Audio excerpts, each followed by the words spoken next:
अध्यक्ष महोदय,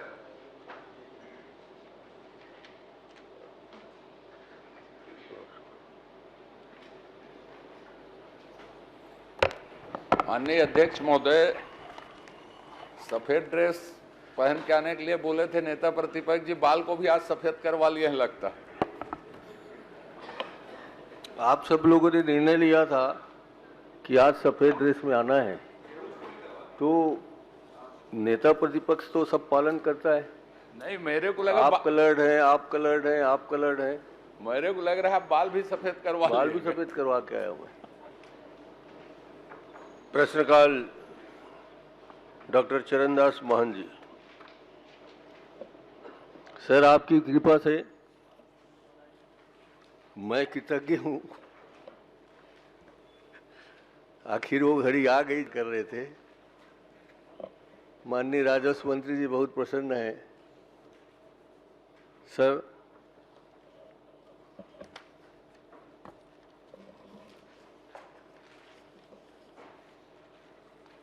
जो भू अर्जन का सवाल मैंने उठाया था भारतमाला का, आपको 1 मिनट में समझा देता हूं सर। 13 मूल खातेदारों के खसरों को 54 टुकड़े में बांटा गया। एक गांव में एक मूल खसरा को 4 टुकड़े किए गए। तीसरे गांव में 4 मूल खसरे का 33 टुकड़े किए गए। और रायपुर जिले के अभनपुर तहसील के जिन 4 गांवों का मुआवजा प्रकरण पर मैंने ये सवाल उठाया है, उसको लगभग 43 करोड़ 19 लाख का आर्थिक नुकसान केंद्र सरकार को कराया गया। और मुझे बड़ी खुशी हो रही है, माननीय राजस्व मंत्री जी ने ये सब बातें स्वीकार की हैं।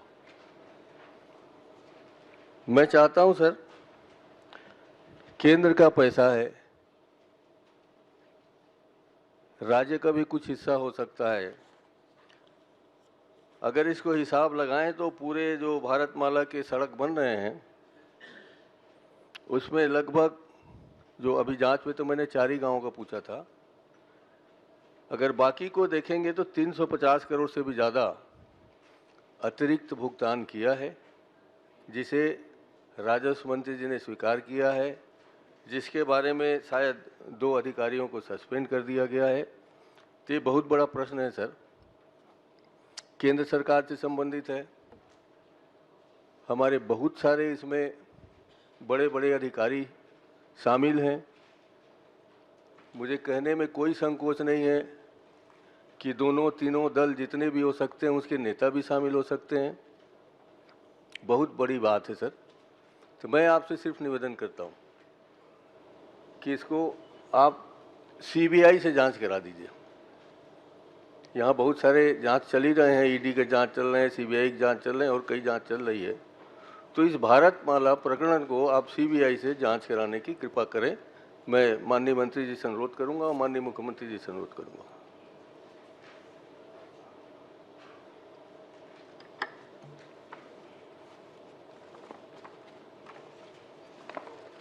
प्रश्न ही नहीं आया है कुछ, माननीय अनुरोध आया है। प्रश्न कहाँ आया है कुछ?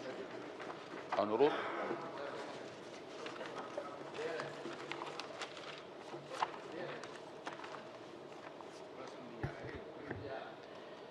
माननीय अध्यक्ष महोदय, भारत सरकार द्वारा घोषित राष्ट्रीय राजमार्ग भारतमाला परियोजना के अंतर्गत भू अर्जन की जो कार्यवाही की गई है, भू अर्जन हुआ है, उसमें काफ़ी अनियमितता और भ्रष्टाचार के संबंध में शिकायतें प्राप्त हुई है। मैं थोड़ा सा संक्षिप्त में इसमें थोड़ा बात रखना चाहूँगा। भारत सरकार द्वारा घोषित राष्ट्रीय राजमार्ग भारतमाला परियोजना के अंतर्गत रायपुर विशाखापट्टनम इकोनॉमिक कॉरिडोर के लिए भूमि अधिग्रहण प्रक्रिया प्रारंभिक अधिसूचना भारत सरकार द्वारा दिनांक 30/1/2020 को जारी की गई थी तथा दिनांक 18/3/2021 को अर्जन किए जाने का अवार्ड पारित किया गया। उक्त भूमि के अधिग्रहण के संबंध में शिकायतकर्ता श्री कृष्ण कुमार साहू एवं हेमंत देवांगन के द्वारा सक्षम प्राधिकारी अनुभागीय अधिकारी अभनपुर राजस्व निरीक्षक एवं हल्का पटवारी के द्वारा शासकीय भूमि एवं निजी भूमि को उपखंडों में विभाजित कर शासन को आर्थिक क्षति पहुंचाने वाले व्यक्तियों के विरुद्ध प्राप्त शिकायत की जांच कर तथ्यात्मक टिप उपलब्ध कराए जाने हेतु कलेक्टर जिला रायपुर को विभागीय पत्र दिनांक 16/8/2022 को लिखा गया। साथ ही कार्यालय आयुक्त रायपुर संभाग के पत्र दिनांक 15/5/2024 एवं 17/5/2024 द्वारा शिकायतकर्ता श्रीमती पूजा बघेल सभापति राजस्व स्थायी समिति कार्यालय जनपद पंचायत अभनपुर जिला रायपुर एवं नरेंद्र कुमार पारख संचालक स्वामी बिल्डवेल प्राइवेट लिमिटेड की शिकायत पत्र विभाग में प्रेषित किया गया। मैं जो अध्ययन किया हूँ माननीय अध्यक्ष महोदय, तो इस परियोजना में गड़बड़ी तो हुई है और 2-3 तरह की गड़बड़ी हुई है। एक तो अधिसूचना जारी होने के बाद रकबे का टुकड़ा किया गया और जो ज़मीन एक बार अधिग्रहित की जा चुकी थी उसकी दोबारा फिर से उसका भू अर्जन किया गया और मुआवजे में भी जिस व्यक्ति को मिलना चाहिए था उसके जगह में किसी और को मिल गया। और तीसरा जो ट्रस्ट की ज़मीन है वो ट्रस्ट को मिलना चाहिए चेक, वो ट्रस्ट को नहीं मिल करके ट्रस्ट के किसी निजी व्यक्ति को मिल गया। तो जो मैं अध्ययन किया हूँ इसमें है तो गड़बड़ियाँ बहुत सारी है और अभी भी इनकी शिकायतें लगातार आ रही है और जो शिकायतें आ रही है उसके संबंध में कार्रवाई भी हो रही है। कुछ डिप्टी कलेक्टर, अपर कलेक्टर, तहसीलदार, पटवारी निलंबित हुए हैं इसमें। और ये जो बटांकन का खेल चला है, टुकड़े का खेल चला है, अभी पिछला विधानसभा सत्र में हमारे माननीय मुख्यमंत्री विष्णुदेव साय जी की सरकार ने इसी को रोकने के लिए, गड़बड़ी को रोकने के लिए एक अधिनियम पास किए हैं कि यदि किसी भी परियोजना का बात आती है, कोई आशय पत्र मिलता है तो तुरंत ही वहाँ पे रजिस्ट्री का नामांतरण, टुकड़ा करना, ये सारी प्रक्रिया बंद हो जाएगी। तो इसमें गड़बड़ी तो हुआ है माननीय अध्यक्ष महोदय और इसमें जांच भी चल रही, कार्रवाई भी हो रही है।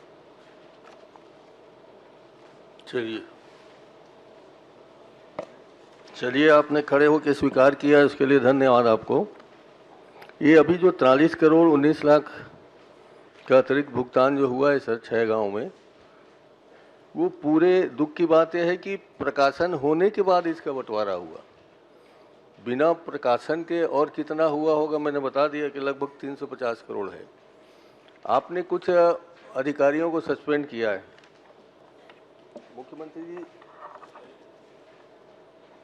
मुख्यमंत्री जी को दिखाना चाहता हूँ, आपको भी दिखाना चाहता हूँ सर। ये एक प्रश्न का उत्तर है। ये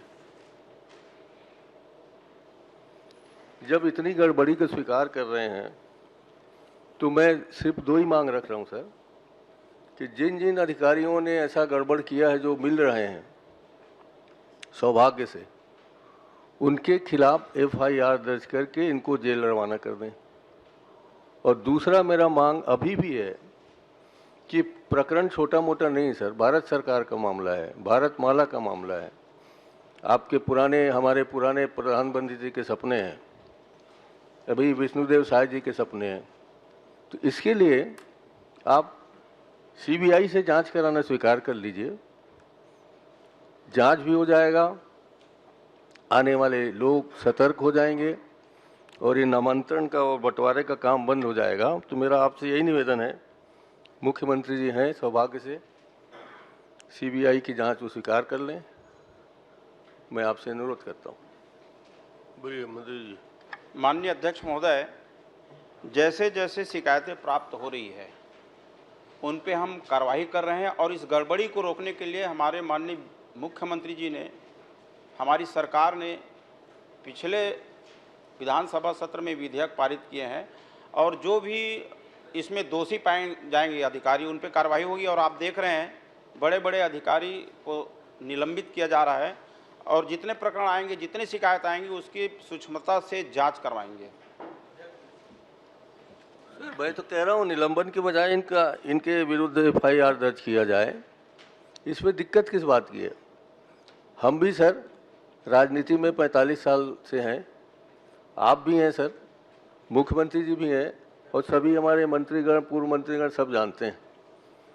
यहाँ जाल ऐसा है माया जाल कहिए, चाहे अधिकारियों का जाल कहिए, कहीं ना कहीं से वो जाल को काट के फिर वो निलंबित आदमी फिर आके काम करने लगता है।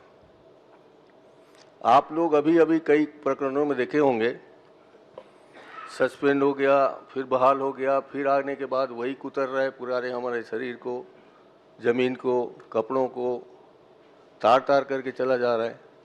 और हम लोग अगर सचेत नहीं हुए तो लोकतंत्र में अच्छा ये उदाहरण नहीं जाएगा। इसलिए मैं कह रहा हूँ, बड़ी शांति से पूछ रहा हूँ माननीय राजस्व मंत्री जी, बहुत शांति से मैं प्रश्न कर रहा हूँ और हाथ जोड़ के इधर दोनों तरफ निवेदन कर रहा हूँ अध्यक्ष जी से, मुख्यमंत्री जी से, कि मेरा आप ये जांच स्वीकार कर लें। केंद्र सरकार का पैसा है, नरेंद्र मोदी जी का पैसा है, कह लीजिए डबल इंजन सरकार का है, ट्रिपल इंजन सरकार का है, चारों इंजन सरकार का है, तो जांच कराने में क्या दिक्कत है? मैं तो सिर्फ सीबीआई की जांच मांग कर रहा हूँ।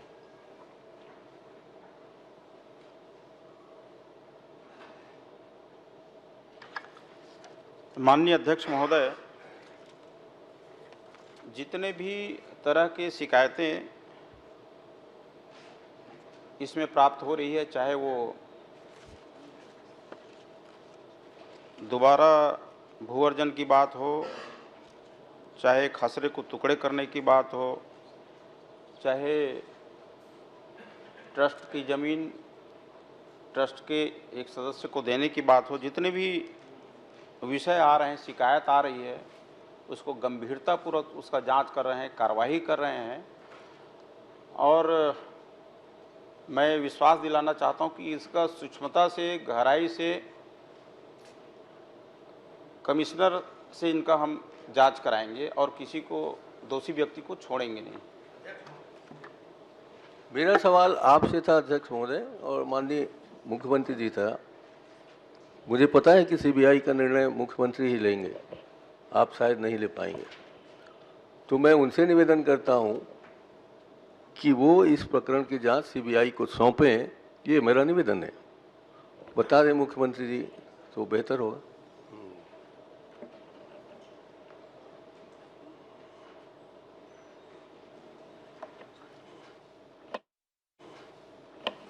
एक बात होती सर, ये मैं नहीं कह रहा हूं कि आपके ज़माने का है, आप ये मान सकते हैं ये पिछले सरकार के ज़माने में हुआ होगा।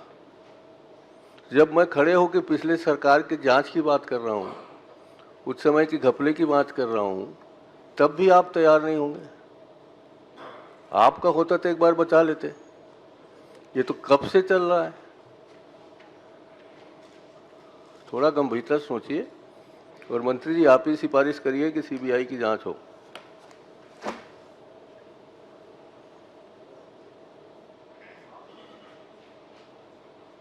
मंत्री जी कुछ कहना चाहेंगे? माननीय अध्यक्ष महोदय, माननीय नेता प्रतिपक्ष का शिकायत गंभीर है और उस गंभीरता को लेते हुए हमने इसमें जांच शुरू किया है, दोषी अधिकारी के विरुद्ध कार्रवाई भी किया है और मैं विश्वास दिला रहा हूं कि हम जितनी शिकायतें आ रही, एक एक करके उन शिकायतों का हम जांच करेंगे और जो दोषी होगा उसको बख्शा नहीं जाएगा, उनके ऊपर कार्रवाई होगी। ये गंभीर विषय है, इससे राज्य शासन को भी हानि हुई नहीं, माननीय का प्रश्न एक ही है, एक बिंदु पे अटका हुआ है, विभागीय जांच कराएंगे या इस पूरे प्रकरण को सीबीआई में देने के लिए तैयार हैं? हाँ नहीं में जवाब दे दीजिए तो आगे बढ़ें। संभागीय आयुक्त से इनकी जांच कराएंगे माननीय अध्यक्ष महोदय, सीबीआई की जरूरत। ठीक है, प्रश्न जवाब आ गया? नहीं सर, मेरा जवाब नहीं आया है। चूंकि मुख्यमंत्री जी यहाँ विराजमान हैं, मैं इनसे एक बार और अनुरोध करना चाहता हूँ कि इसको संज्ञान में लेकर स्वयं सीबीआई की जांच वो घोषित करें, ये मैं निवेदन करता हूँ। कुछ बोलना चाहेंगे? माननीय अध्यक्ष महोदय, हमारे राजस्व मंत्री जी ने बहुत अच्छा से जवाब दिया है और जांच में अगर किसी तरह की आपको शिकायत होगी तो बिल्कुल कहिएगा। और आप तो अपनी सरकार में सीबीआई को ही बैंड करके रखे थे। ये बिल्कुल सही बात है सर, आपने सही फरमाया कि हमने अपने कार्यकाल में सीबीआई को बैन रखा है। आपकी कृपा से फिर छत्तीसगढ़ का भाग्य जागा है, आपने सीबीआई को खोल दिया है।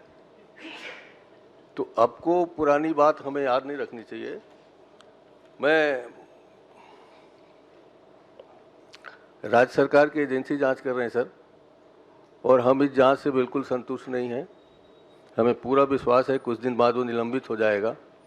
खबरें आने लगी हैं, तो मैं आपसे निवेदन कर लेता हूं सर, आप इजाज़त दें, आप मेरी बात सुन लें और इसमें जांच विधायकों का एक दल बना दीजिए, वो जांच कर लें। ये तो आपके ऊपर है, हम विधायकों की समिति से जांच करा लें, ये तो आप कर सकते हैं। निर्णय तो मंत्री जी करना है।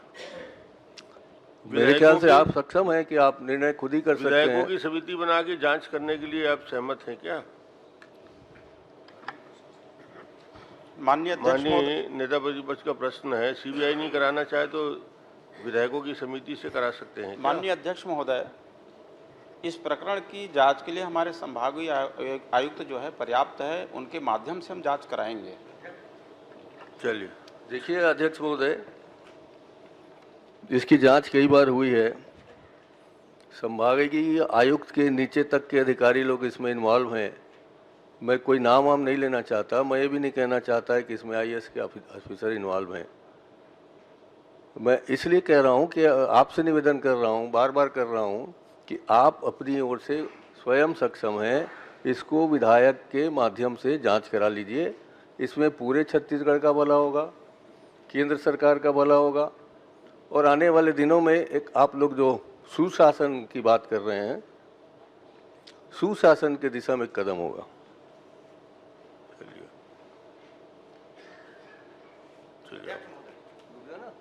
माननीय अध्यक्ष महोदय, मंत्री जी ने कहा कि शिकायतें आ रही हैं, उस पर जांच हो रही है, और जिस तरह से माननीय नेताजी ने कहा कि ये बृहद 300-350 करोड़ का मामला है, तो इसमें आप शिकायतों के आधार पर जांच कर रहे हैं कि इसमें बृहद जांच कराएंगे?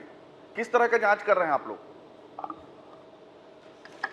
माननीय अध्यक्ष महोदय, किसी भी विषय में जांच की शुरुआत तभी होती है जब कहीं से शिकायतें प्राप्त होती है, शिकायत मिलती है तभी जांच की शुरुआत के बाद तो जांच की बिंदुआं बनेंगी, जांच के आपकी टीम बनेगी, जांच के बिंदु बनेंगे, उसके बाद जांच कराएंगे कि जो शिकायत आए उसी के आधार पर आप जांच कराएंगे। जांच इसीलिए तो नेताजी बार बार बोल रहे हैं कि इसको सीबीआई को दे दीजिए, क्योंकि आपके जो जांच करने और शिकायतों के आधार पर आप जो जांच कर रहे हैं उसमें विश्वास नहीं है।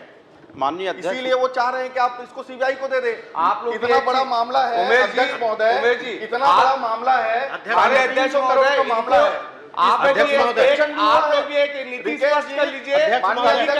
केंद्रीय एजेंसी पे आपको भरोसा नहीं भी हुआ है माननीय नेताजी के प्रश्न लगने के बाद। माननीय उमेश जी, आप तय कर लीजिए, कभी आप सीबीआई को गाली देते हो, कभी आप निजी के प्रश्न क्यों उठाते हो? आप पहले तय कर लीजिए कि केंद्रीय एजेंसी पे आपको विश्वास है कि नहीं है? माननीय अध्यक्ष महोदय, आप तय कर लीजिए, कितने अधिकारी आप तय कर लीजिए कि केंद्रीय एजेंसी पे आपको विश्वास है कि नहीं? यदि ये 350 करोड़ का मामला है तो जांच सीबीआई का ही बनता है। 350 करोड़ रुपए अध्यक्ष महोदय, पहले सीबीआई को बैन करते हो, फिर सीबीआई जांच की मांग करते हो। हम तो अध्यक्ष महोदय, तो विधायक माननीय अध्यक्ष महोदय, ठीक है, अध्यक्ष महोदय मुझे बोलने कि बृहद जांच कर रहे हैं ये लोग कि उस शिकायतों के आधार पर जांच कर रहे हैं। अभी माननीय मंत्री जी ने 2-2 बार उत्तर दिया। क्या 350 करोड़ का जो जिस बारे में बात कर रहे हैं माननीय नेताजी, उसमें शिकायतों के आधार पर जांच होगी कि एक बृहद जांच टीम बनेगी? अध्यक्ष महोदय, इसीलिए बार बार नेताजी मांग कर रहे हैं। सीबीआई जांच मत कीजिए, लेकिन विधायक दल का तो घोषणा कर दीजिए। केंद्रीय एजेंसी महोदय, आपका विश्वास है कि नहीं? मेरा प्रश्न बहुत पॉइंटेड है, उसका उत्तर देने दीजिए। या तो माननीय मंत्री जी आजकल आपको होगा क्या? सीबीआई पे भरोसा हो गया? अध्यक्ष महोदय, केंद्रीय एजेंसी पे भरोसा जताने लगे आजकल। अध्यक्ष महोदय, प्रश्न है, कलीजी पे बयान दे रहे थे आप। अध्यक्ष महोदय, एजेंसियों पे आपका भरोसा है कि नहीं, पहले ये तय करें। आप तय कीजिए कि सीबीआई पे आपका भरोसा है कि नहीं? अध्यक्ष महोदय, मुझे पिछले 5 साल क्यों बैन करते आप? यहाँ पे इस तरह की बात में मैं बहुत पॉइंटेड प्रश्न पूछा हूँ। अध्यक्ष महोदय, पॉइंटेड प्रश्न में मेरा भी है, मेरा भी पॉइंटेड प्रश्न आप बताइए। अध्यक्ष महोदय,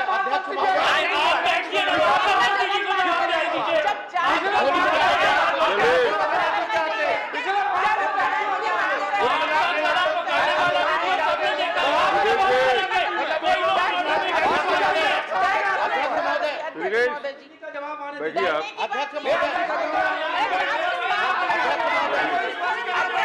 बैठिए बैठिए, नेता प्रतिपक्ष चलिए बैठिए। बैठिए,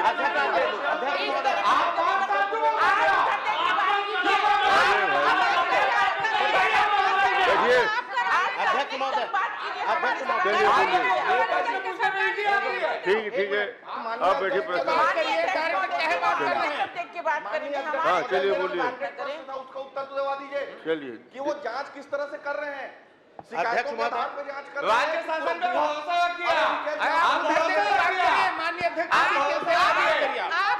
अध्यक्ष, अरे आप संचालन नहीं कर रहे भाई। अच्छा, चलिए। माननीय अध्यक्ष महोदय, मंत्री रिकेश जी हैं तो बता दीजिए अगर वो उत्तर दे रहे हैं तो। मैं तो आपसे निवेदन किया, मेरा पॉइंटेड तो सवाल चंद्रदास महंत जी का, अरे भाई, नेता विपक्ष का हाथ क्यों उठ गए? रिकेश जी,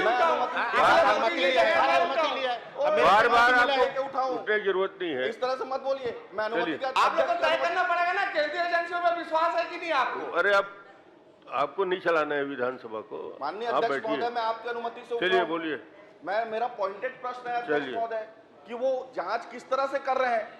क्या जांच वो शिकायतों के आधार पर कर रहे हैं कि बृहद कोई पॉइंटेड लिस्ट करके उसमें अलग अलग बिंदुओं के आधार पर कर रहे हैं आप? देखिए, मंत्री जी ने अपने जवाब में स्पष्ट रूप से कह दिया कि सीबीआई से नहीं, विधायक दल के समिति से नहीं, विभाग के आयुक्त के माध्यम से जांच कराएंगे। तो जब जवाब पूरा आ चुका है और उन्होंने आपको स्पष्ट कह चुका है और उसके जांच के रिपोर्ट आने के बाद यदि आपकी असहमति होगी तो आगे देखेंगे। अभी तो उन्होंने उत्तर में ये कहा कि पूरा उत्तर दे दिया है जो देना है उनको। उन्होंने उत्तर में ये कहा कि जांच शिकायतों के आधार पर हो रही है। मेरा ये कहना है कि आपके संज्ञान में आने के बाद, भले ही नेताजी के प्रश्न के बाद आपके संज्ञान में आया होगा, संज्ञान में आने के बाद आप बृहद रूप में इसको जांच करा रहे हैं कि सिर्फ शिकायत जो आ रहा है उसके आधार पर जांच कर बता दीजिए। चलिए, बृहद रूप से कर रहे हैं कि शिकायत के आधार पर कर रहे हैं? चलिए। माननीय अध्यक्ष महोदय, जब कोई विषय आता है, प्रथम दृष्टया में तो ये होता है कि जब कहीं से शिकायत आता है, और दूसरा ये लगता है कि यदि कहीं पे गड़बड़ी हो, ऐसा महसूस हो, सीओ मोंटो के हिसाब से जैसा अपने को लगता है कि इस विभाग में या इस काम में कहीं पे गड़बड़ी हो, उसके हिसाब से जांच शुरू होती है, या शिकायतकर्ता किसी विषय पे शिकायत करते हैं। इस दो तरह की शुरुआत होती है जांच की। और जैसे मैंने कहा कि इनके वृहद और सूक्ष्मता से जांच के लिए संभागीय आयुक्त से एक टीम बना करके जांच कराएंगे। अभी पिछला जो कार्रवाई हुई जिसमें निलंबन हुआ है, उसमें भी कलेक्टर के द्वारा एक टीम बनाया गया था। टीम ने पूरी जांच की है, उसके आधार पर निलंबन की कार्रवाई हुई है। और हमारी सरकार जो है भ्रष्टाचार के प्रति जीरो टॉलरेंस रखती है और इसमें अधिकारी भी निलंबित हुए हैं। आने वाले अभी जो जांच में जो भी अधिकारी दोषी पाएंगे उसको बख्शा नहीं जाएगा, पूरी कार्रवाई होगी, ये मैं विश्वास दिलाता हूँ। अध्यक्ष महोदय, चलिए बोलिए। मेरा भी इसी से रिलेटेड प्रश्न है भारतमाला से, और आपका ही विधानसभा का है सभापति महोदय। वहाँ तो भूअर्जन की बात नहीं है, वहाँ तो डाइवर्सन कर दिए गए, और डाइवर्सन करने के बाद इतना पैसा लोगों को बांटा गया है, हमारे सरकारी पैसा को। तो मैं सोचता हूँ कि हमारे नेताजी ने जो मांग की है उस पर अमल होना चाहिए। आपका ही विधानसभा और टेढ़े सर की बात करता हूँ, और करोड़ों रुपए डाइवर्सन के बाद डाइवर्सन करके पैसा को बांट दिया गया सभापति महोदय, और सिर्फ पटवारी भर को ही सस्पेंड किया गया सभापति महोदय। मैं चाहता हूँ कि हमारे नेताजी के मांग को पूरा किया जाए। चलिए, उन्होंने जवाब दे दिया। तो आप चाहते हैं कि मैं उनके जवाब से संतुष्ट हो जाऊं? नहीं, सरकार का जवाब आ गया है और आपके प्रश्न मैं का तो संपूर्ण सरकार उत्तर के आ गया जवाब है। से संतुष्ट नहीं हूं, और मैं आपसे चाहता हूं सर कि आप हस्तक्षेप करें। आप हमारे सबके मालिक हैं यहाँ पर। ये आपकी जवाबदारी है कि यहाँ भ्रष्टाचार की बात हो रही है, जांच की बात हो रही है, एक दूसरे से तनातनी हो रही है, तो उसका निर्णय तो आप करेंगे ना। सामान्यतः रिकेश बाबू को पता नहीं इसमें क्या तकलीफ है। तकलीफ इस बात का आदरणीय नेता विपक्ष, मैं तो मंत्री की बात कर नेताजी की बात मत करिए। इसमें तो मैं समानता सिर्फ सर आप प्रक्रिया इसमें को मुझसे देखिए, ज़्यादा जानते हैं। इस आसंदी पे आप लगातार 5 साल बैठे हैं। समानता विधायकों की समिति का गठन शासन के सहमति से ही होता है। आसंदी सीधे निर्णय नहीं लेती। ये आप और उसका जवाब भी माननीय मंत्री जी ने कह दिया, हम ये जांच के लिए तैयार हैं। उस जांच की रिपोर्ट आने के बाद हम आगे बढ़ सकते हैं। आपको रिपोर्ट आ जाएगा और उसके बाद आप चाहेंगे तो फिर और दूसरी जांच के लिए आगे बढ़ जाएंगे। देखिए सर, मैं बड़ा निवेदन कर रहा हूँ आपसे, आपकी कृपा से मैं भी वहाँ 5 साल बैठ चुका हूँ, मगर तो आप 15 साल तक मुख्यमंत्री रहे। आपने अपने 15 सालों में कितने भ्रष्टाचारियों को कहाँ कहाँ डाला होगा, कहाँ भेजा होगा जेल में, मैं उस बात को यहाँ नहीं कहना चाहता, मगर सिर्फ ये चाहता हूँ कि यही निर्णय हो जाए। ये हमारा मंदिर है, आप राज्यपाल से भाषण दिलवा रहे हो कि ये तो लोकतंत्र का मंदिर है। उसी लोकतंत्र के मंदिर में मैं घंटी बजा रहा हूँ, आरती कर रहा हूँ, अगरबत्ती जला रहा हूँ। मुझे आप निर्णय दे दीजिए कि विधायकों का दल, विधायकों की समिति इसको जांच करेगी। ये मैं चाहता हूँ। यदि आप भी मुझे निराश करेंगे तो मैं मजबूरी में हाई कोर्ट जाऊँगा और मैं इस प्रश्न के उत्तर से, विपक्ष के व्यवहार से, मुख्यमंत्री जी के व्यवहार से संतुष्ट नहीं हूँ। इसलिए मुझे हाई कोर्ट तक जाना पड़ेगा। चलिए, जा सकते हैं? नहीं, आपको कौन रोक सकता है? तो हम लोग चलिए, बाहर चलिए। संतोषजनक उत्तर नहीं मिलने के कारण हम लोग विपक्ष से बहिर्गमन कर रहे हैं। प्रश्न क्रमांक 1 श्री उमेश पटेल।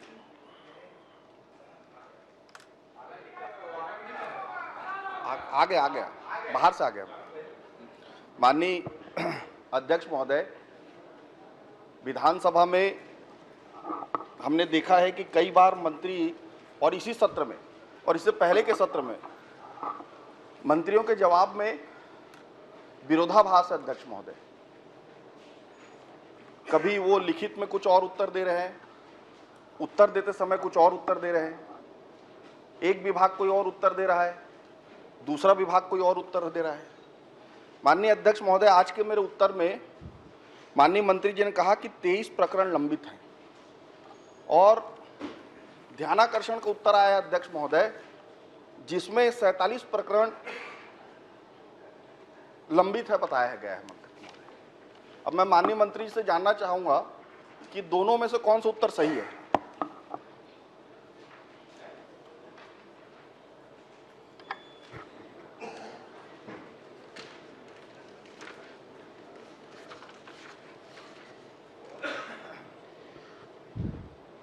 माननीय अध्यक्ष महोदय, माननीय सदस्य के द्वारा जिला रायगढ़ के केलो परियोजना में भू अर्जन के संबंध में जानकारी चाहिए गई है कि कितने मामले किस कारण से लंबित है। माननीय अध्यक्ष महोदय, मैं बताना चाहूँगा कि इस परियोजना में केलो परियोजना सर्वेक्षण संभाग रायगढ़ में 9 प्रकरण और निर्माण संभाग खरसिया में 13 प्रकरण, अनुभाग घरघोड़ा में 1 प्रकरण, जो ग्राम उज्ज्वलपुर के डुबान प्रभावित रकबा 22.675, इनका प्रकरण जो है, टोटल कितने हुआ, कुल बता दीजिए। इनका कुल प्रकरण 23 है। वही तो प्रश्न है अध्यक्ष महोदय। ध्यानाकर्षण में 47 प्रकरण लंबित बता रहे हैं। इसी सत्र में अभी उत्तर आया है कल मुझे उसका, ध्यानाकर्षण का, और आपको उत्तर भी कल मुझे मिला है, जिसमें 23 प्रकरण का उल्लेख है और ध्यानाकर्षण में 47 प्रकरण का उल्लेख है। तो आप मुझे बताने की कृपा करें कि दोनों में से कौन सा उत्तर सही है, क्योंकि ये लगातार हो रहा है मंत्रियों के हाथ, इससे कई अलग अलग उत्तर आ रहे हैं। तो आप पहले ये बता दीजिए कि दोनों में कौन सा उत्तर सही है।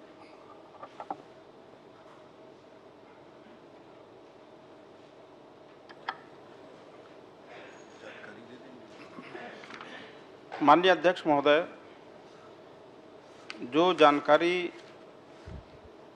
आई है विस्तृत रूप से कि किनका किस कारण से ये प्रकरण लंबित है, उसमें 23 प्रकरण हैं।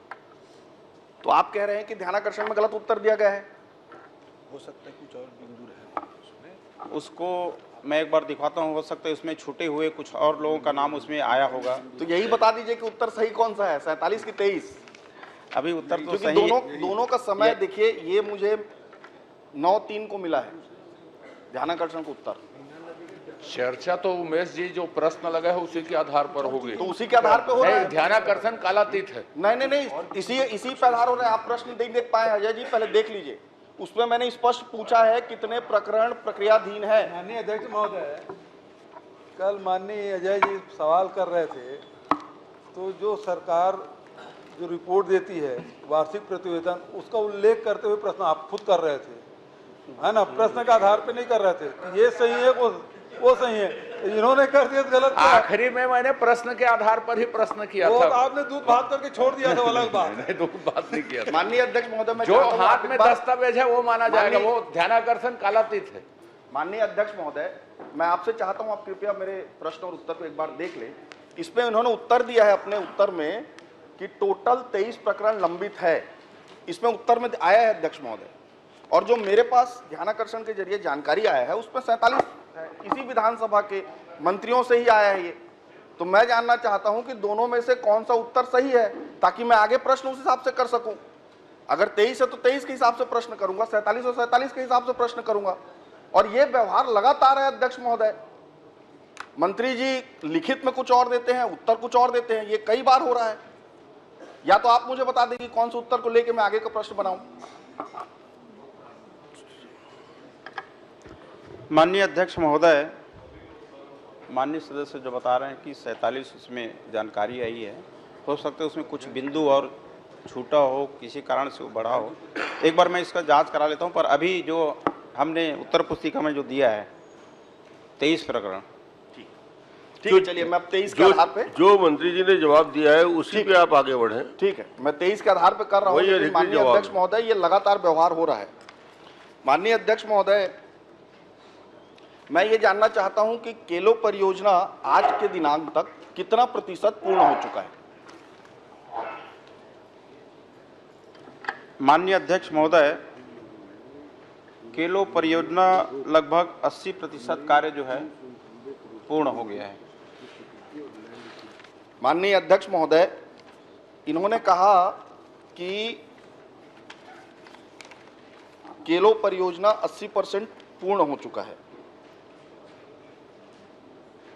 आज के दिन में जो आपने टेंडर किया, जैसे एक संभाग का बात है, वो कई टुकड़ों में आपने टेंडर किया होगा। जैसे खरसिया संभाग है, उसमें कई टुकड़ों में आपने टेंडर किया होगा। तो आज के दिन में कितने टेंडर हो चुके हैं और कितने निरस्त अभी की स्थिति में है? माननीय अध्यक्ष महोदय, माननीय सदस्य जो प्रश्न पूछ रहे हैं ये सिंचाई विभाग से संबंधित है, और आप लोगों ने पिछले 5 वर्षों में 1 रुपए इसके लिए आवंटित नहीं किया। 1 रुपए नहीं किया। ये तो हमारी सरकार, हमारे माननीय वित्त मंत्री है, उन्होंने 291 करोड़ का कल इसमें बजट में दिया, ये और 100 करोड़ लगभग दिया इसमें। अगर सिंचाई विभाग का प्रश्न है तो मैं छोड़ देता हूं, आप अगर आदेशित करेंगे तो मैं छोड़ दूंगा। मैं तो ये मान के चला था कि सामूहिक उत्तरदायित्व है और उत्तर मिलेगा। लेकिन अगर आप चाहेंगे, आपका जो आदेश रहेगा, आप सिर्फ राजस्व में अगर स्थिर रहने के लिए बोलेंगे तो मैं राजस्व में स्थिर रहूंगा। नहीं, राजस्व मंत्री से आप पूछिए। ठीक है, कोई दिक्कत नहीं। ठीक है, मैं अगर आप चाहते हैं तो मैं इसी में पूछता हूँ। जमीन अधिग्रहण की प्रक्रिया जो आपने लगभग पूरी कर ली है 23 प्रकरणों को छोड़कर, ठीक है, क्या ये प्रकरण जो लेट हुआ है इसमें केंद्रांश की राशि नहीं मिलना भी एक कारण था?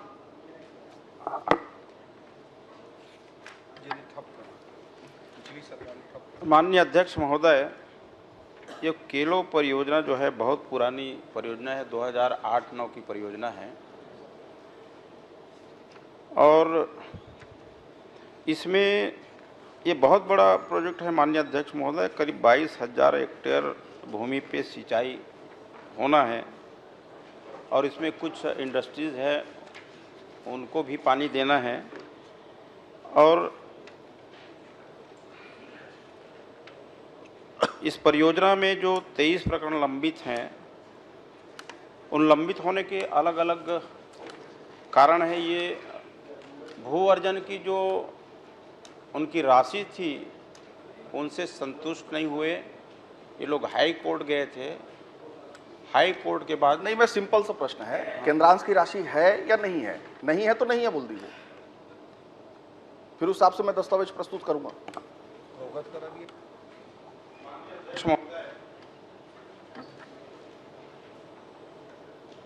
भू अर्जन का काम राजस्व विभाग करता है, पर उस परियोजना को पूरा करना जल संसाधन विभाग का काम है। तो मैं स्पष्ट तौर से निवेदन करना चाहूँगा कि मैं उस जलाशय के बारे में भू अर्जन से रिलेटेड प्रश्न ही पूछता हूँ।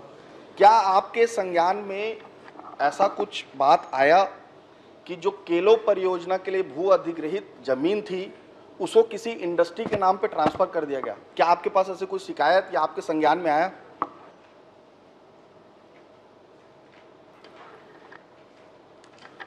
माननीय अध्यक्ष महोदय, माननीय सदस्य जो शिकायत बता रहे हैं कि इनका जमीन इंडस्ट्रीज को ट्रांसफर कर दिया गया है, ये हमारे पास शिकायत में अभी तक नहीं आया है। ठीक। माननीय अध्यक्ष महोदय, मैं बताना चाहूंगा कि अगस्त 2024 को खसरा नंबर 5/2, 6/2, 7/1, 8/1, 8/2, 8/3 समेत 22 खसरों का जो जोरापाली है, जोरापाली गांव, इसमें जो अधिग्रहित था केलो परियोजना के लिए, उसे जिंदल इंडस्ट्रीज के नाम से ट्रांसफर कर दिया गया अध्यक्ष महोदय। और ये एक बहुत बड़ा अपने आप में ये है, और इसके ऊपर किसी पे ऊपर कार्रवाई तक नहीं हुई है। हमने शिकायत दिया कलेक्टर को अध्यक्ष महोदय कि जोरापाली में इस तरह के घटना हुई है। आप जिंदल के खिलाफ कब से हो गए? अरे क्यों नहीं होगा भैया? अरे जिंदल के प्लेन तो आपके लिए चलती थी खास। हो गया, बोल दिए। 2024 अगस्त की बात है, इसकी शिकायत भी हमने की, अभी तक इस पे कोई कार्रवाई नहीं हुई है। तो क्या मंत्री जी बताएंगे कि इसमें क्या कार्रवाई करेंगे?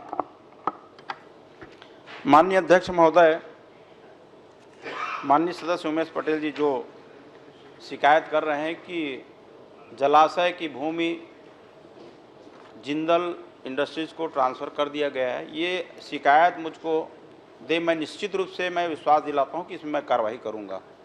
माननीय अध्यक्ष महोदय, इसी में ये तो लैंड यूज चेंज का मामला है, क्योंकि जलाशय के लिए था और लैंड यूज चेंज हुआ, तो बिना आपके अध्यक्षता में जो कमेटी बनी है और उसके बिना ये ट्रांसफर कैसे हो गया?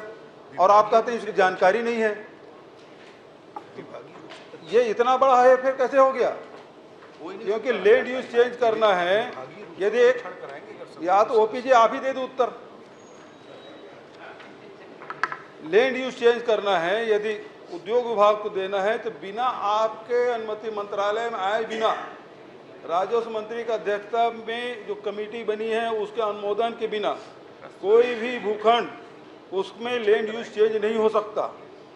और ये हुआ है तो इसकी जांच कराएंगे क्या विभागीय रूप से? यदि ऐसा हुआ है तो हम विश्वास दिलाते हैं विभागीय रूप से इनका हम जांच कराएंगे। कि ये सीधी बात है अध्यक्ष महोदय, अब जांच कराने की बात कह दी। चूंकि मंत्रिमंडल के माननीय राजस्व मंत्री के अध्यक्षता में कमेटी बनती है, उसकी जांच कोई अधिकारी नहीं कर सकता। तो मैं आपसे निवेदन करना चाहता हूं कि पवित्र सदन के कमेटी से जांच कराएंगे क्या?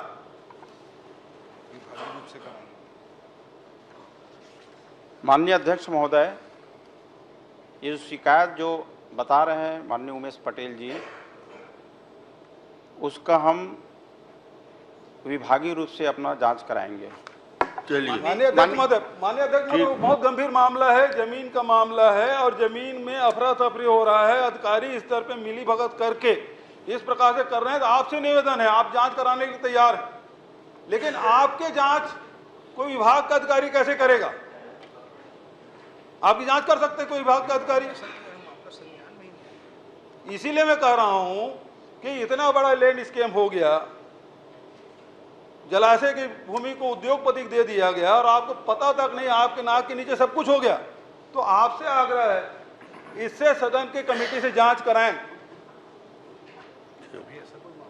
माननीय अध्यक्ष महोदय, ये जो विषय बता रहे हैं ये विषय मेरी जानकारी में ही नहीं आया है, इसीलिए मैं बोल रहा हूँ कि ये जो विषय आया है उसका मैं विभागीय रूप से जांच कराऊंगा। ये मेरे संज्ञान में, जानकारी में नहीं आया है। ठीक है, जांच के लिए बोल दिए।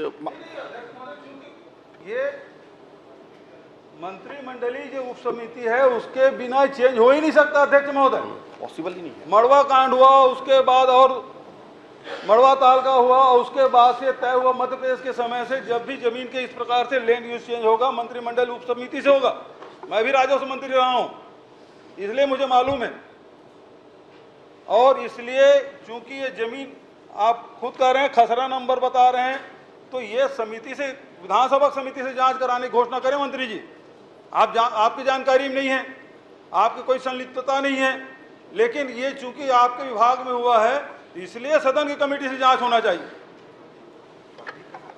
माननीय अध्यक्ष महोदय, यही चीज मैं भी कह रहा हूं कि ये मेरी जानकारी में नहीं है, संज्ञान में आया नहीं है। और जो सदस्य बता रहे हैं कि ये खसरा नंबर को ट्रांसफर किए गए हैं, तो इसकी मैं विभागीय रूप से जांच माननीय अध्यक्ष महोदय, श्री नीलकंठ टेकाम जी, हो गया। माननीय अध्यक्ष कमेटी से महोदय, जांच करो, जांच कराओ। टेकाम जी, सदन की कमेटी से जांच करो, जांच करो, जांच करो, सदन की कमेटी से जांच करो, जांच करो, जांच करो, जमीन घोटाला बंद करो, बंद करो, बंद करो, बंद करो, जमीन घोटाला बंद करो, बंद करो, बंद करो, जमीन घोटाला बंद करो, बंद करो, बंद करो, सदन की समिति माननीय से अध्यक्ष जांच महोदय, करो। जांच करो, जांच करो, मेरा प्रश्न माननीय माननीय सहकारिता मंत्री से संबंधित है संतुष्ट हम नहीं है और बहिर्गमन कर रहे हैं। और इस घोटाला बंद करो, इस प्रश्न के बारे में पूरी जानकारी बहुत संतोषजनक तरीके से प्राप्त हो चुकी है। मेरा मात्र 2 प्रश्न इसमें छोटे छोटे से हैं। पहला तो ये कि ये जो योजना है 2018-19 में उन बच्चों के लिए तैयार किया गया था जो प्राइमरी स्कूल में पढ़ते हैं, और कोंडागांव जिले के 100 प्राइमरी स्कूल, 100 प्राइमरी स्कूल जो बॉर्डर इलाके के हैं, वहाँ पर स्काउट गाइड प्रारंभ करने के लिए उन बच्चों को यूनिफॉर्म देने का एक योजना तैयार किया गया था। इसके लिए 20 लाख रुपया डीएमएफ फंड से एक महिला समिति को दी गई थी कि वो वर्दी जो है वो सप्लाई कर दे। लेकिन अलग अलग कारणों से, अलग अलग लाल फीताशाही से और कई तरीके से इस पैसे का बंदर बांट कर लिया गया। जवाब में बताया गया है कि इसकी वसूली के लिए थाना प्रभारी को भी अब चिट्ठी लिख दी गई है। मेरा ये निवेदन है कि हम ई गवर्नेंस की बात कर रहे हैं आज की तारीख में, अगर इस तरह के मामले जिलों में ही संज्ञान में लेकर के निराकरण कर दिया जाए तो हमारी जो माननीय विष्णुदेव सरकार की जो सुशासन है उसका परिणाम आने वालों दिनों में दिख सकता है। दूसरा, मैं ये चाहता हूं कि इस योजना के साथ हम उस इलाके के जो नक्सल प्रभावित क्षेत्र है वहां के बच्चों को एक अनुशासन के साथ, माननीय मंत्री जी स्वयं स्काउट गाइड से जुड़े हुए, बहुत देश और विदेश तक के यात्रा करके स्काउट गाइड के बारे में जानते हैं। हमारे यहाँ पर राकेश यादव जी बैठे हुए हैं, ये भी स्काउट गाइड के माध्यम से उसके अनुशासन को जानते हैं। तो एक बहुत अच्छी योजना थी। तो मैं निवेदन ये करना चाहूँगा कि इस राशि का उपयोग आने वाले दिनों में जो प्राइमरी स्कूल के बच्चे हैं उनके स्काउट गाइड को उन 100 स्कूलों में प्रारंभ करने के लिए किया जाए। मंत्री जी जवाब दो। माननीय अध्यक्ष महोदय, माननीय सदस्य ने जो जानकारी चाहिए है, और ये जब उन बच्चों को जो यूनिफॉर्म देने के लिए जो प्रावधान किया गया था उस समय में इनकी सरकार रही और तत्कालीन समय में आप वहाँ के जिलाधीश भी हुआ करते थे और आपके ही पहल से हुआ था, लेकिन किन्हीं कारणों से पूरा नहीं हो पाया। लेकिन आज के स्थिति तक वहाँ पर लगभग जो सप्लाई है वो लगभग 4000 के विरुद्ध में लगभग 3500-3600 लगभग वहाँ पर गड़वे से उनको वितरण किया गया है। लगभग 17,55,000 का 2,45,000 के जो यूनिफॉर्म है वो सप्लाई नहीं हो पाया। तो उसके लिए आगे की कार्रवाई कर रहे हैं अध्यक्ष महोदय, ताकि 100% उनको कहते हैं यूनिफॉर्म गणवेश उनको दिया जाए। श्री राजेश मूड़त जी, प्रश्न क्रमांक 3। प्रश्न क्रमांक 4 दलेश्वर साहू जी। अध्यक्ष महोदय, मेरा प्रश्न है, संचार प्रणाली में लगने वाले कैरियर, कैबिनेट व उनके स्पेयर के अतिरिक्त सभी उपकरण व सामग्री के खरीदी हेतु खुली निविदा प्रक्रिया का पालन किया गया है। चूँकि कैरियर, कैबिनेट व उनके स्पेयर पूर्व से उपयोग की जा रहे उपकरणों के मूल निर्माता कंपनी से खरीदना तकनीकी कारणों से आवश्यक है और जिसे निविदा के स्थान पर इंक्वायरी जारी कर सामग्री कर खरीदी किया गया है। अध्यक्ष महोदय, तो मेरा प्रश्न है, मैं माननीय मुख्यमंत्री महोदय से जानना चाहता हूं कि 5 लाख तक के मूल्य से ज़्यादा की निविदा किस स्तर के अधिकारी के द्वारा स्वीकृत की जा सकती है तथा क्या इन सभी निविदाओं में नियम प्रक्रिया का पालन किया गया है या नहीं।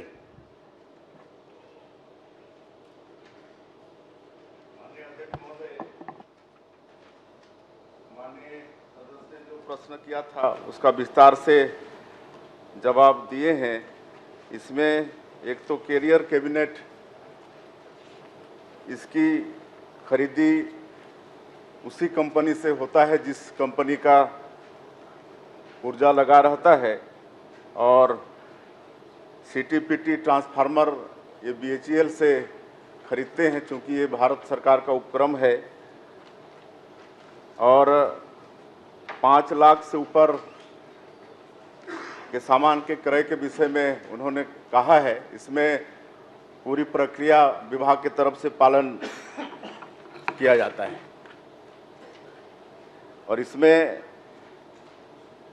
जो सामग्री क्रय के लिए जो अधिकारी होते हैं,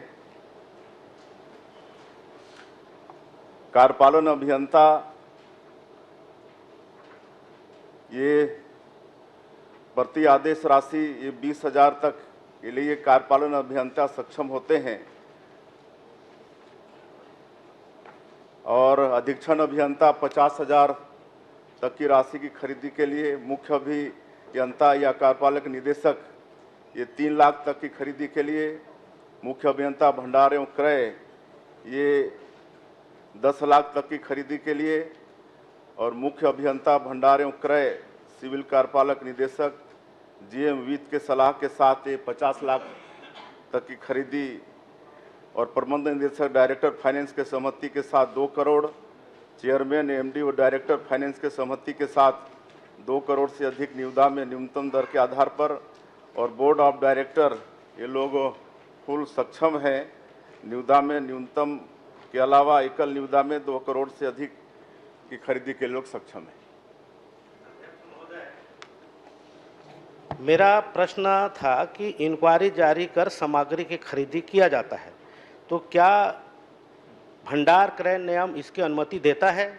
क्या इस उपकरण को एकल निविदा नहीं किया जाना चाहिए? क्या इन सभी उपकरण एवं पार्ट्स जिन्हें केवल उनके मूल कंपनी द्वारा लिया जाना है उसके पास प्रोप्राइटी सर्टिफिकेट होना चाहिए कि नहीं होना चाहिए, ये मैं उत्तर जानना चाहता हूँ। माननीय अध्यक्ष महोदय, हमने जवाब दिया है कि जो सीटीपीटी है उसको भेल से खरीदते हैं और कैरियर कैबिनेट है उसको उसी कंपनी से खरीदते हैं जिससे उसका ऊर्जा लगा रहता है और बाकी को खुली निविदा से खरीदते हैं। बता दिए मूल अध्यक्ष महोदय, मैं कह रहा हूं मूल कंपनी से ही खरीदते नहीं, हैं। मेरा प्रश्न को साफ जवाब आ गया। अध्यक्ष महोदय, 1 मिनट, मैं कह रहा हूं कि इनका भंडार क्रय नियमन अनुमति देता है या सुनो में उत्तर चाहिए अध्यक्ष महोदय। दूसरा, एकल निविदा नहीं की जानी चाहिए, ये भी बता दीजिए। एक सीधा प्रश्न है सभापति अध्यक्ष महोदय।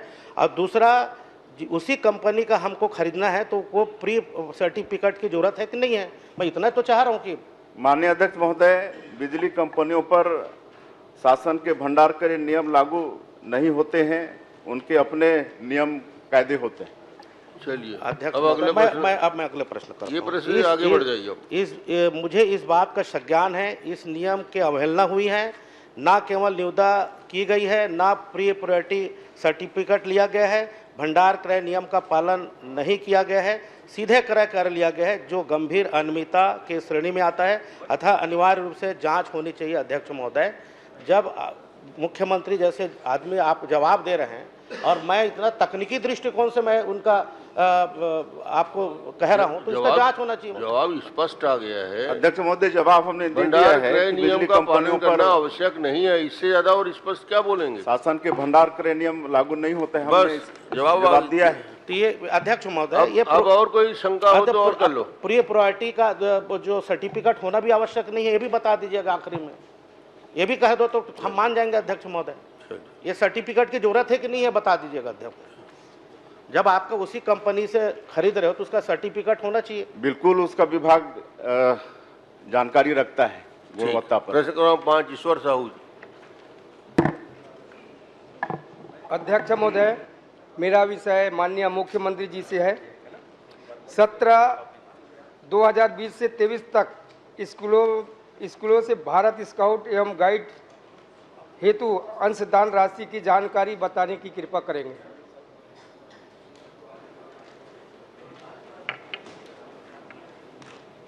एक बार और बताएंगे।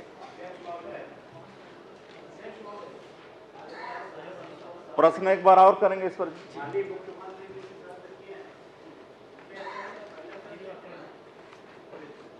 मेरा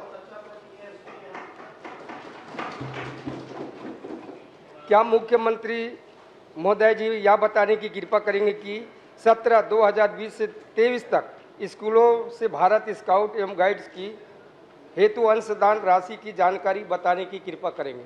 चलिए। माननीय अध्यक्ष महोदय, माननीय सदस्य जी ने बालचर निधि के विषय में पूछा है। मैं इनको बताना चाहूँगा कि वर्ष 2020-21 एवं 21-22 में 13,57,650 रुपया, वर्ष 2021-22 और 22-23 में 13,55,650 रुपया, 22-23 और 23-24 में 13,56,650 रुपया ये निधि संग्रह हुआ है। माननीय मंत्री जी, भारत स्काउट एवं गाइड में अधिकारी कर्मचारी की भर्ती की नियमावली क्या है?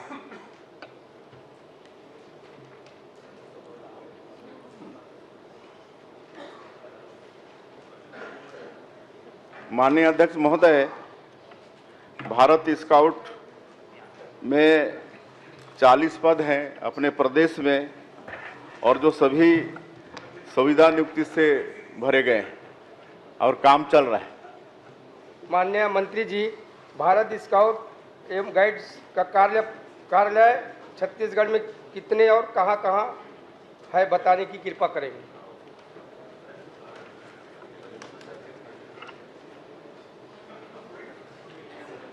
माननीय अध्यक्ष महोदय, इस गाइड के ऑफिस यहाँ प्रदेश में एक होता है और हर जिले में होता है।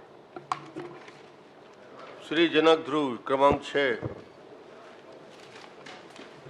माननीय अध्यक्ष महोदय, गरियाबंद जिला के अंतर्गत ग्राम पंचायत तंवर बहरा का मामला है। राजस्व ग्राम घोषित करने संबंधी माननीय मंत्री जी का जवाब आ चुका है, लेकिन उस जवाब से संतुष्ट नहीं हूँ, क्योंकि अविभाजित गरियाबंद के अंतर्गत जो नहरगांव पंचायत है, उस नहरगांव के पंचायत में आज भी तंवर बहरा का नाम से नक्शा खसरा निकाला जा रहा है, जबकि पिछले 15 सालों से तंवर बहरा जो मोहल्ला था वो अलग ग्राम पंचायत हो चुका है और आज भी नहरगांव पंचायत पर निर्भर है।